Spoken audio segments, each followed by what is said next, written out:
Ande angin it's anyway.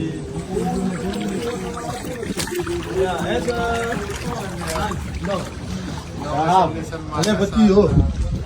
Siapa you cang nol yo. Do. Dito na rin ang susunod na kurun kengataran nan. Sinandal lada ka dito na rin kayo. Diyan solution lewe semua sendiri. Pakiti. Boleh lihat kan memori mau ya fara mese. Ya fara kangen ne ifa. Ne sana no mele tizane.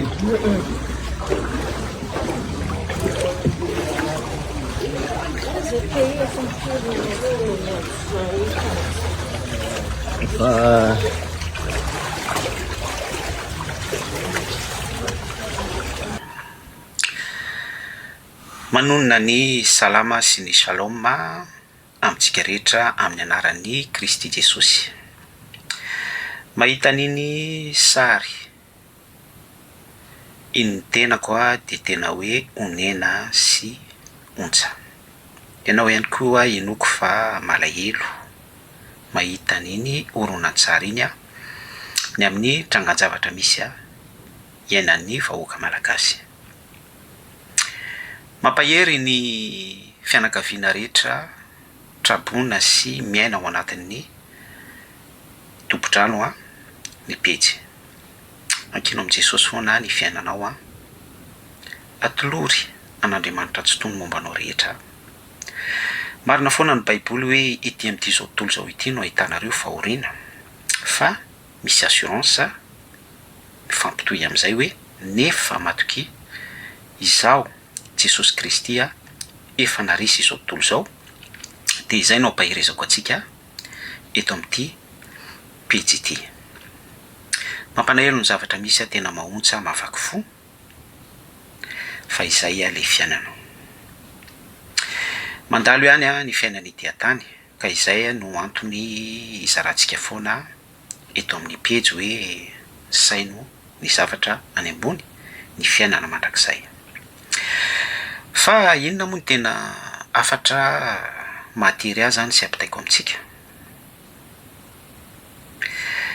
Androany azy zany dia izara amintsika hoe manao Batisa antsika Malagasy, manao Batisa ny firenena Malagasy ny ao ambony ao.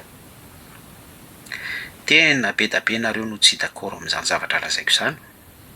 Be da be nareo no tsy ino an'izany zavatra ambarako anareo izany, fa averiko indray hoe tena manao Batisa ny firenena Malagasy Andriamanitra tsy toa.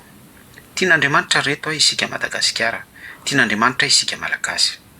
Ary averiko farany hoe manao Batisa ny firenena Malagasy ny vahoaka Malagasy Andriamanitra tsy toa. Ray ny Batisa ozy ny soratra masina, na dia misy aza ny antsoina hoe Batisa ny rano, na amin'ny dika teny dia Batisa ny fibebahana, fampibebahana.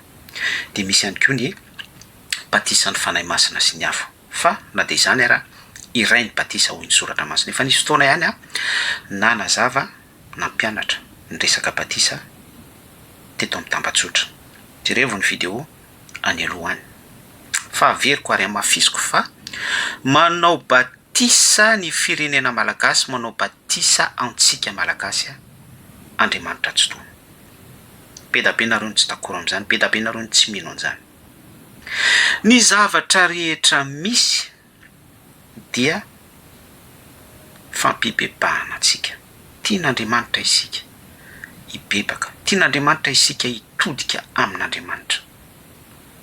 Isika Malagasy dia tena mafoa, isika Malagasy dia tena mafiatoka, mamony sofina ny amin'ny tenin'Andriamanitra, ny amin'ny soratra masina. Fandroany dia manao rapelina amintsika, mampibebaka antsika ny zavatra misy rehetrarehetra. Batisa ny fibebahana ho an'ny Malagasy izao zavatra miseho rehetrarehetra izao. Zay ny afatro. zay ny afatro. Raha mbola misy ny fotoana, raha mbola misy koa ny atao hoe anio, ndao sika hitodika hiverina amin'Andriamanitra tsy to, hibebaka ny amin'ny fahotantsika, ny amin'ny zavatra rehetra tsy araka ny sitrapon'Andriamanitra, manomboka ny mpitondra hatraty amin'ny isam-batan'olona. Izao ny fotoana manao batisa antsika ny ao an-danitra ao, manadio ny firenena malagasy araka ny alehibe ny fitiavany sy ny famindram-pony Kristy Jesosy. Mirary soa.